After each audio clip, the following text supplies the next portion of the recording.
Hello, ladies and gentlemen. It is your host with the biggest nose, Jay-Z Courtside, coming at y'all today on Wednesday, March 18th. Have y'all noticed that I haven't gotten a day wrong?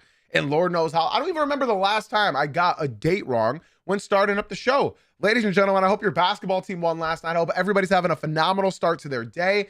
I appreciate you guys for clicking onto this podcast. As always, whether you're live, whether you're a part of the live crew or the podcast crew, I appreciate you guys all. Actually, that's not, I appreciate everybody very, very much, especially the podcast listeners. You guys keep the wheels rolling. But the live crew, man, y'all being here at 9 a.m. Eastern, Monday through Friday, it makes my heart so warm and so large. So I appreciate you guys very, very much, man. Guys, I know what y'all are already thinking. The NBA games were boring last night. Jay-Z, what the hell are you going to talk about? I prepared a banger episode for y'all. Be sure to stick for the end because we are reintroducing a segment that we haven't done in a long time around here. And I need your guys' help in deciding what the answers are, okay? So I appreciate everybody for clicking again. Podcast listeners, be sure to leave a 5-star rating and review. We're going to be talking about some news today, and then we're going to be getting into the fun segment at the end of this show, all right? It's a group segment. Y'all already know. Live crew, TikTok, YouTube, be sure to drop a like, subscribe, follow, all that jazz. And Twitch chat, you guys know you guys got the easiest job in the whole entire world. Sit back, relax, grab a cup of coffee, an energy drink, and enjoy the show. On the screen right now for y'all, for my podcast listeners, I am showing the final results for last night's games just right now to show y'all why we're not really going to talk about any of these games. What I will say real quick, the Hornets absolutely beat on the Miami Heat last night. They finally won a game in their season series in the regular season, which is absolutely phenomenal. The Heat were without Bam Adebayo. Norm Powell did not look good. I do not like the Tyler Hero and Norm Powell minutes at all. So they got to figure that out. Norman Powell also hasn't really been good at basketball in the last few months, and Heat fans are starting to panic. They're really starting to panic. They have all turned on Norman Powell. I think because they were forgetting that he is a role player, and I think they're forgetting that. Pistons smacked the Wizards, but they lost Cade Cunningham 5 minutes into the game, which is very, very unfortunate. We will be talking about that injury later. Jalen Duren also went for a career high 36 points and I believe 13 rebounds. You ask me, that looks good, but Duren, you should have finished this game with at least 20 rebounds, bro. Like genuinely, the Wizards don't have a center. He should have had a better game as far as on the glass goes and defensively. The Thunder survived the Magic. Wasn't really close, but it looked closer towards the end. Magic fans are in shambles. They have given up on Mo Wagner. Yeah, they're very upset. They really don't like Mo Wagner. The Knicks absolutely slammed the Pacers. The Timberwolves survived against the Suns. That was a big win for them, especially because they are without Anthony Edwards for a couple weeks here. And the Bucks lost to the Cavs. The Cavs won. That was a good win for them. The Nuggets smacked the 76ers, or what's remaining of the 76ers. And the Kings got absolutely throttled against the San Antonio Spurs on the second night of a back-to-back for the Spurs as well, mind you. That's that's nothing to scoff at. You know what I'm saying? Now, I wanted to talk about some other important news around the league, ladies and gentlemen. First and foremost, I think it's time we discuss something pretty big. The Oklahoma City Thunder, going into our first segment of the day, they clinch their the playoff spot.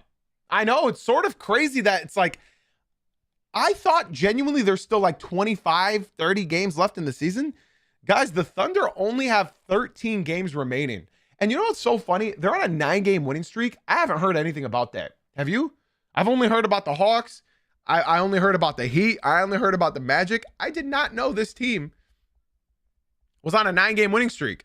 And look at the teams that they're beating as well. The last team they lost to was the Pistons in Detroit.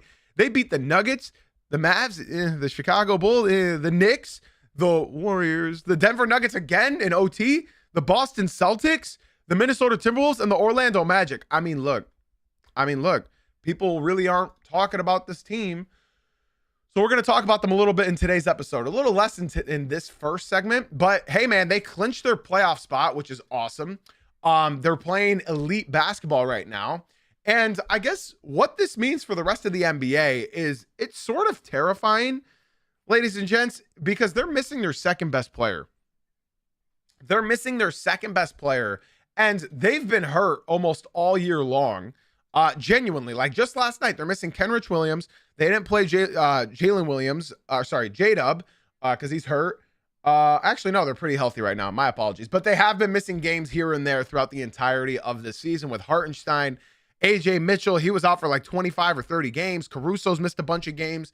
Yeah, man, honestly, the fact that they're playing this well, led by their superstar and Shai Gilgeous-Alexander, he dropped 40 points last night and it seemed routine. I'm genuinely impressed from what I've been seeing from this team. The resiliency, I was not expecting the Oklahoma City Thunder to continue their hot streak without their second best player, you know? Now, we'll be talking about the Thunder later on in today's episode, so I don't want to dive too deep, but I do want to let y'all know, and I forgot to say it at the beginning of this episode, today's going to be a much, much, much shorter episode than most episodes we do around here. You guys know most of our episodes are 45 minutes to like over an hour. It's going to be much, much, much shorter today. There's just not a whole lot to talk about. Bad games last night, bad slate of games last night. And then there, you know, I sort of scrambled for the little news that we did have. So we will be doing that as well as our game later on in this today's episode. But the Oklahoma City they're continuing to do their thing. They're continuing to do their thing. The next couple games, I mean, check this out. The Nets, the Wizards, the 76ers, the Celtics, the Bulls. Like, that's an easy stretch as well. They basically got the first seed on lock. I don't see the Spurs catching them. I don't see any team catching them. They are 3 games. The Spurs are only 3 games behind the Spurs, but I believe the Spurs have somewhat of a difficult schedule for the rest of this season. Or no, it was easy. It was no, my apologies. The Spurs schedule is easy. So depending on what Oklahoma City does, if they decide to start sitting players for rest or they start just falling and while the Spurs climb, who knows? Who knows what's going to happen? All I know is nobody wants to play this team in the playoffs. Like, if you can just get the bracket to break a different way, you actually might have a chance. Something really fun that I wanted to talk about real quick before we move on to our next segment is the Oklahoma City Thunder are number 1 in net rating by over 3 points. Their defensive rating is also number 1. So they're number 1 in net rating, number 1 in defensive rating. And then this one sort of caught me by surprise. Their offensive rating, you guys wouldn't believe the teams that they're in between right now. Right behind them at 10 is the Los Angeles Lakers. Okay. Above Oklahoma at 7 is the Detroit Pistons. Now, I don't know about y'all. As a Pistons fan, I can tell y'all, how the hell is that a thing? I have watched the Pistons team go minutes on minutes on minutes on minutes at a time, not scoring the basketball. And yet they somehow have a higher offensive rating than the Thunder. You guys are probably wondering how? How is that possible? I'll tell you. The Pistons are doing what the Thunder did all last year. They're forcing turnovers and causing fast breaks, right? And that opens up your offensive rating a lot. That increases your offensive flow and your percentages a lot. The issue is the Pistons haven't been doing that since the All-Star break. There's no reason you give the G League Wizards 117 points on their home floor. Their defense has slipped, and that's sort of been their talking point. But I'm just so surprised that the Thunder are behind that team offensively. You know, like that is what gets me. How the hell do the Pistons have a higher offensive rating than the Thunder? I don't know. It doesn't make any sense. But the Thunder are playing incredibly well. Like I said, they're number 1 in net rating, number 1 in defensive rating, and they're number 1 in the entire NBA, and they officially clinched their playoff spot. So Thunder up. We'll see what happens towards playoff time. It should be very interesting. And maybe Chet Holmgren, this is his moment where he actually rises in the playoffs. I'll tell you what, I'm very excited to see what he can do and to what capacity he can do it. Let's go ahead and move on to our next segment, y'all. Like I said, we really don't have much today. We really don't have much to talk about today. But our next segment is talking about the injuries to Anthony Edwards and Cade Cunningham, and we're going to discuss about how bad the injuries are and how, like, what they mean to their teams. So Anthony Edwards is going to be reevaluated. I believe they said in 2 to 3 weeks for his injury. And that, like, it sounds super, super concerning. But I started to look at the standings a little. Okay, so they said 1 to 2 weeks. My apologies. Thank you, Twitch chat. I appreciate you. So the Timberwolves are 3 games ahead of the Phoenix Suns in the 6th spot. Now, that was more worrisome I'd say a couple weeks ago. But 3 games is a sizable lead. That's the same distance the Thunder have on the Spurs. You know what I'm saying? So, as concerning as this is, if you look at the Timberwolves' upcoming schedule, they have the Jazz, they have the Trailblazers, they have the Celtics, they have the Rockets, and they have the Pistons. So they don't really need him against teams like the Jazz and the Blazers, but they would like to have him back against the Celtics, which they probably won't, the Rockets, which he probably won't, and the Pistons, which I feel like he might return for because it is a nationally televised game. So we'll see what goes on. We'll see what goes on with Ant-Man. Hopefully he can return. The injury is not that big of a deal. Although what I will say is if he can miss these 2 games and then come back for the Rockets or the Rockets, Celtics, and or the Pistons, that is going to be very, very, very important because check this out. They are tied, a 3-way tie with the Nuggets and Rockets. They're all 12 games behind the 1st seed. So this is where it gets confusing. This is where it gets a little bit complicated for the Timberwolves. Let's say they stay at the 6th seed, right? Let's say they stay at the 6th seed. If this stays the same, they'll be playing the Lakers in the 1st round. I like their chances. But then it could change in a blink of an eye. Literally tonight, it could change. Tonight, they could stay at 6 or the Nuggets can move up or down and the Rockets can move up or down. I don't know. It's going to be interesting to see. Now, talking about Cade Cunningham's injury, last night he dove for the ball and he got landed on by a Wizards player. And he was out within 5 minutes of the game, unfortunately for Cade Cunningham and the Detroit Pistons. And he did not return last night. He did not return. In fact, he is suffering from back spasms. And that's not great for the Pistons. They said he's going to be out, or I guess back spasms typically take 1 to 3 weeks. If it's not severe, I think Cade will be back after the next Wizards game because they play the Wizards back-to-back games. We shall see what happens. Obviously, they'd like him back against the Warriors or the Lakers or the Hawks and then the Pelicans. Very interesting schedule up ahead for them.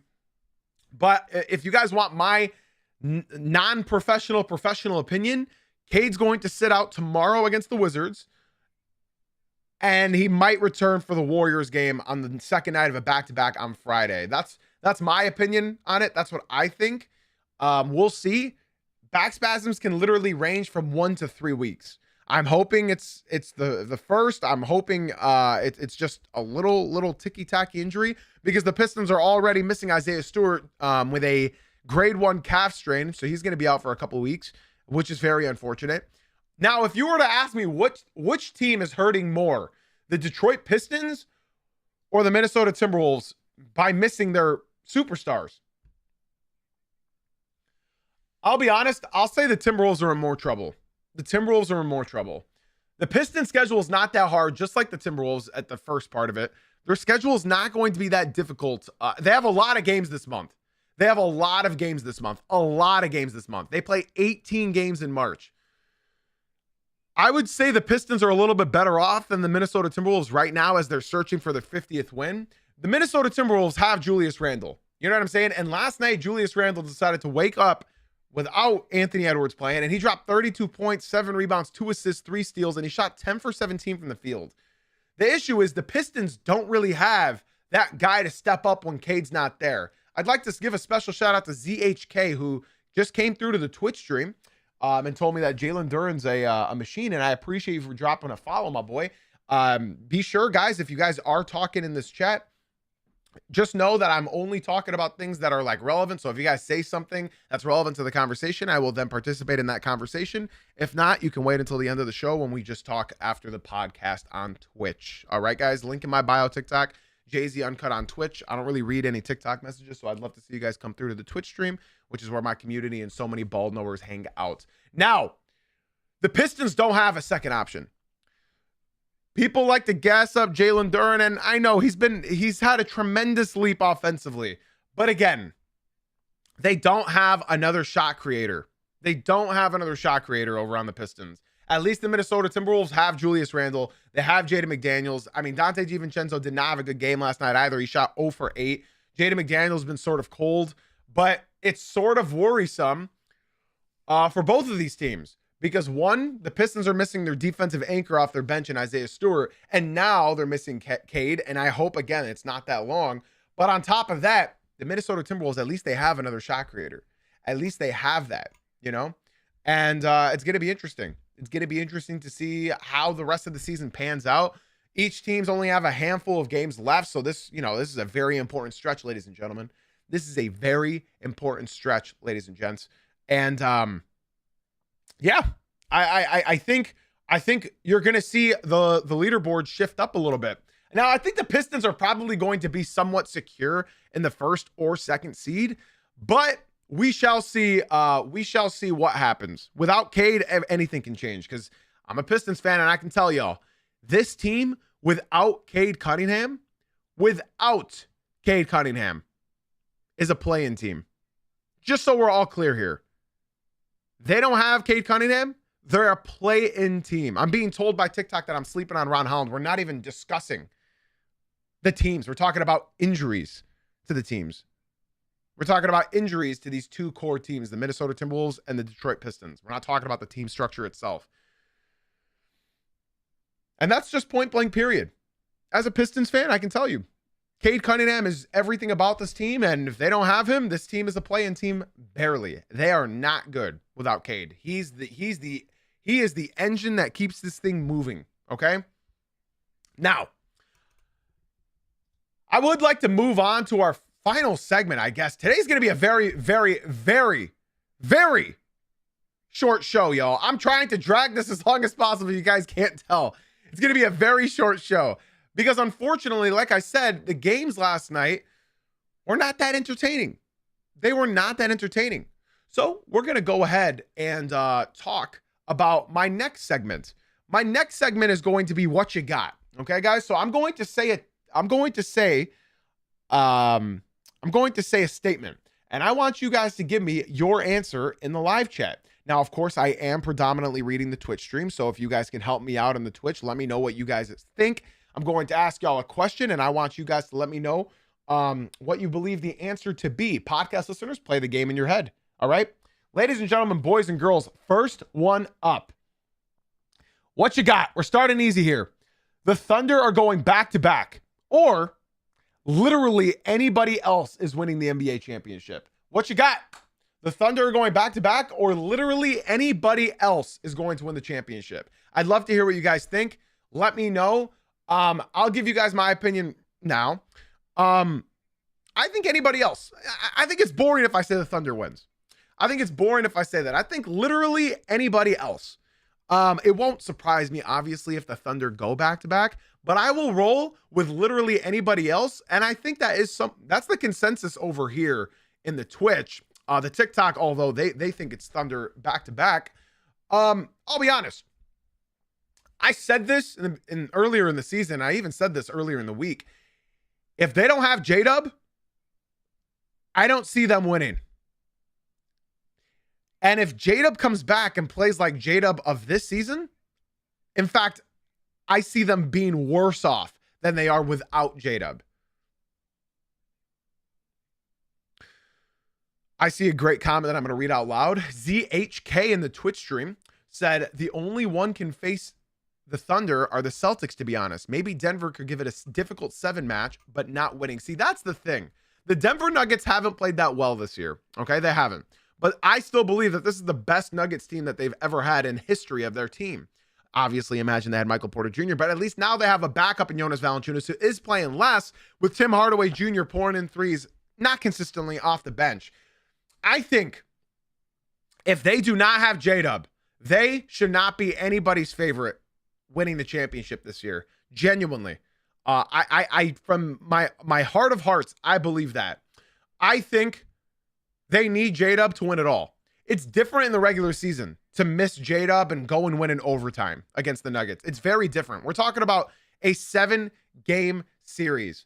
And guess what? With J-Dub, last year, they went 7. Had Aaron Gordon not got hurt, had Michael Porter Jr. not been dealing with that injury, who knows what would have happened? Who knows what would have happened? And now you have the emergence of other teams, right? You have the Spurs all of a sudden that are monstrosities. And yeah, I think it's going to be very, very difficult. And that's just talking about the West. The East, I'll be honest, the only team I can see beating the Thunder that come out of the East, or at least competing with the Thunder, is the Boston Celtics. So if you think that it's literally anybody else, then I think you're banking on a Western Conference team beating them, because then it's just the Boston Celtics. Truthfully, I that's what I believe. So I'm going to roll with literally anybody else. I think they need J-Dub. And again, J-Dub this year will not help them. They need J-Dub of last year. I'm talking the J-Dub that dropped 40 points in a finals game. Okay? That's very, very important. Very, very important. Let's go ahead and move on to the next what you got. If you guys can help me out. I'm seeing Pistons can compete with the Thunder. No, they cannot. No, they cannot. Nope. They don't have a second creator. The Oklahoma City Thunder have the best defense in the NBA. They cannot compete with the Oklahoma City Thunder. It's Cade Cunningham and everybody else. Mind you, Oklahoma has Isaiah Hartenstein, who is, if not bigger, just as big as Jalen Duren. So when you have Chet and Isaiah Hartenstein locking up Duren, we've already seen how Cade plays against big centers, tall centers, like Victor Wembanyama and Khalil Ware, guys like that. He will struggle with Chet probing the paint. Let's move on to our next what you got, guys. Let's move on to our next what you got. Let me know what you guys think. Here we go. What you got? Rookie of the Year, Cooper Flagg or Con Knipple? This is like an easy one for y'all. I hope that everybody has the same answer as me. I'm going to go over what FanDuel says. FanDuel says that Con Knipple is minus 190. Cooper Flagg is plus 145. So Con Knipple is the favorite on FanDuel right now. I'd like to know what you guys think. What do you guys think? I am seeing mostly Con. I'm seeing most people say Con Knips. Now, what I will say, this could have been very different. This could have been very, very different. It could have been. Had they had Anthony Davis, had he been healthy with the Mavericks, with Cooper Flagg staying healthy as well, I think Cooper runs away with this thing just because of the numbers that he was putting up prior to getting hurt. I think even if he just didn't get hurt and they didn't have Anthony Davis, I think that he could have done it. I think he could have won it. But I'm rolling with Con Knips. He's been absolutely incredible this year. I mean, this kid is damn near averaging a 50, 40, 90 as a rookie. That is unbelievable. I mean, he's shooting 44% from 3 on over 8 attempts per game. That is otherworldly, bro. That is insane. That is insane. Cooper Flagg's been going crazy. But Con Knips, I mean, this kid's different. This kid's different. This kid is very, very, very different. The production hasn't been that great as of late, and that's because most teams are realizing, okay, we want literally anybody else to shoot except for this guy. Literally anybody else except for this guy. So I think most of us agree this was sort of an easy one. This was an easy one for y'all. Rookie of the Year. I'm glad everybody said Con Knips. But yeah, I think this would have been very, very, very, very, very, very, very, very different had Cooper Flagg not got hurt. We'll see. We shall see. All I know is this rookie class is going to be fun for a long time with VJ Edgecombe, Con Knips, and Cooper Flagg. They're going to be in the NBA for a long time. Long time. And that's also a crazy statistic as well. He's averaging the unanimous MVP Curry splits. That's unbelievable. It's truly unbelievable. And Hugo Gonzalez. Exactly. Good comms. All right, guys, let's move on to our next segment of What You Got. What you got? This one's interesting, okay? What you got? Who's coming out of the East? The Pistons, Celtics, Knicks, Cavs, or other? Who's coming out of the East? Base it off of today. Who is coming out of the East? I'd love to see what you guys think. You guys already know my opinion, and honestly, my opinion's changing by the day. My opinion is getting changed by the day. And now I don't want any biases in the chat. I want you guys to be honest with yourselves right now, because I'm seeing fans of teams, wow, other than two of them, say their team. I want you guys to get rid of your biases and let me know your genuine opinion on who you believe is coming out of the East. Now, I'm a Pistons fan. You guys know that. You guys know that. Today, I'm picking the Celtics. When the playoffs begin, it could very well change to the Knicks. It could. It could change to the Knicks. I saw what this Knicks team did to the Boston Celtics last year. I saw what they did, right? I saw what they did. Now, when I'm looking at the standings, right, the way this bracket would break, because I'm assuming this is going to be the order for the top four. I'm assuming this is going to be the order for the top four. It's Pistons, Celtics, Knicks, Cavs, right? Let's say the playoffs just started, right? The Pistons would verse the Hawks in the first round. I'm going to go through each matchup right now to try to make a clear, conclusive decision. It'd be Pistons, Hawks. Give me Pistons. Okay?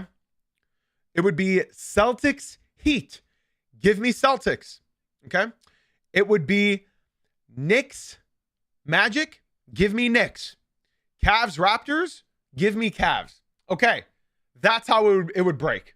You ready? The Pistons versus Cavs. That's going to be close. That's going to be very close. But that's the matchup the Pistons don't want. And unfortunately, it's probably going to be the matchup that they get. I would be taking the Cavs over the Pistons. As a Pistons fan, I can be honest with everybody. I would take the Cavs over the Pistons, and then that would be Celtics versus Knicks, and then that's the series that I think decides who's coming out of the Eastern Conference. So I think however this thing breaks is how it's going to work. The Cavs have a great strong front court that the Pistons can't really guard because they play Tobias Harris. They start Tobias Harris. If they start Isaiah Stewart, everything could be different. But the only thing the Cavs lack at is their wing defense and their wing players. So it would really depend on how this bracket breaks, but they do not want to play against the Cleveland Cavaliers. So if that's the instance, whoever wins that Celtics Knicks series, I'm probably going to roll with the Celtics. But again, my mind can change because I saw what the Knicks did to the Celtics last year in the playoffs. I don't know. The Celtics, man, this team has heart right now. This team has heart. They know who they are. And I think that's so important when it comes to being a playoff team. They know who they are. So today, since I'm asking you guys the question, what you got today, it's going to be the Boston Celtics. Now, in 3 weeks, when the playoffs start, 4 weeks, it could change to the Knicks. Or who knows? Who knows? Maybe Bam Adebayo starts averaging 83 points a game. Who knows? You never know. The Miami Heat are undefeated when he scores 83 points. Who knows? Who knows? I like this comment from Solo in the Twitch stream. If those teams beat each other up like they always do and Pistons advance, you really do have a chance. I agree, but they have to get past the Cavs. And if they got to play against the Cavs, it's going to be a very, very, very difficult series, an extremely difficult series. Now, what I will say is something that helps the Pistons if they do verse the Cavs in the second round. Well, you're up against playoff Harden, who sucks. Not sucks, but he's good one night and sucks the other nights. And then you're up against Donovan Mitchell, who's never made a conference finals. So you sort of have the juju around your team, you know? We'll see. We shall see. The Hornets, if they make the playoffs, that's because that's what they got to focus on, being the 10th seed. They got to win 2 play-in games. If they make it, they will make any series fun that they're in, but that's all it'll be. It'll just be fun. Yeah, man, we'll see. We'll see. They have Nemish Cade, who's pretty good. He's been very good for them this year. They have Vucci Baby and Luka Garza to stretch the floor once Vucci comes back. I think it's going to be very, very interesting. I mean, I think they're fortunate that Karl Anthony Towns is soft. We'll see what happens. We'll see what happens, man. I got the Celtics. I got the Celtics right now, bro. And TikTok, if you guys are enjoying the stream, be sure to swing on into the Twitch stream. The link is in my bio. Do what the homie Aiden Thunder did and ZHK and come through to the Twitch stream. The link is in my bio. I'd love to see you guys come through to the Twitch. It's a much better viewing experience for y'all. All right, guys, let's move on to our final. What you got? I know, that's right. That's a short podcast, y'all. I apologize. There's just not much to talk about. So you're lucky. I'm happy I pulled this out of my cheeks, you know? Guys, this is probably my favorite one to debate, although I think it's a pretty obvious answer. Guys, what you got? Who is the most improved player? Jalen Duren, Jalen Johnson, Denny Avdia, or other? I'd love to know what you guys think. Remember, get your biases out of the gutter. I'm very curious as to who you guys believe is the most improved player of the year. And if you say other, I'd love to know who that other is. I'd love to know. Man, we should be doing polls during this, huh? Okay, next time we do this, we're going to do 1-minute polls for each of these segments. Or maybe 2-minute polls, whatever. We're going to start doing polls every time we do this, so you guys don't even have to say it, but you guys can just vote. We're going to start doing that whenever we have a segment, but I can't do it. So hopefully, I guess I'll converse with some mods, meaning ammo, because nobody else is here. Yeah, guys, be sure to join the Discord. Okay, so I'm going to read these responses out. I'm seeing Ryan Rollins, Duren, other, Denny. Thunder came in and said Denny. Nickeil Alexander-Walker, Denny. It's close between Jalen and Duren. Okay, thank you. Thank you, Shot. No, this is who's going to win. It's never who. It's who you believe is going to win. Jalen Johnson, close to average 30, average a triple-double. Sure. Okay, now I'm going to give you guys my opinion. The most improved player award has changed. I agree with what Killa is saying. He said Ryan Rollins, he was quite literally a nobody last season and now 17 points per game. So that's not how most improved player works anymore. That's not how most improved player works anymore. You guys need to remember how most improved player works. First of all, FanDuel says Jalen Duren is a -150 to win. Jalen Johnson is a +300. And Denny Avdia is a +400. Nickeil Alexander-Walker is a +1,500. And Ryan Rollins is a +2,500. This is not how the most improved player works anymore. Most improved player now is decided about. It is quite literally dependent on going from a role player to an all-star now.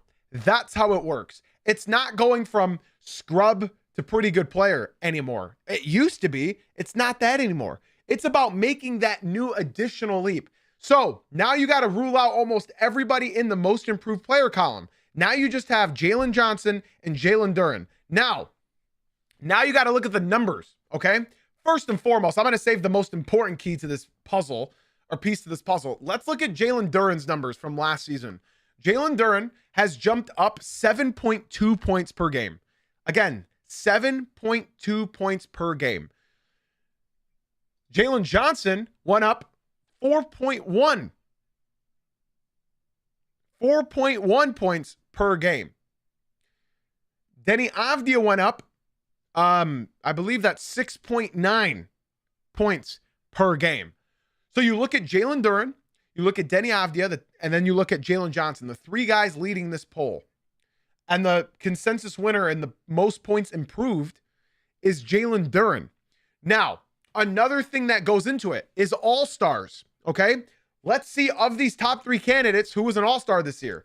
Jalen Duren was, Jalen Johnson was, Denny Avdia wasn't. He's already out of this. Now, something that they look at extreme is team success.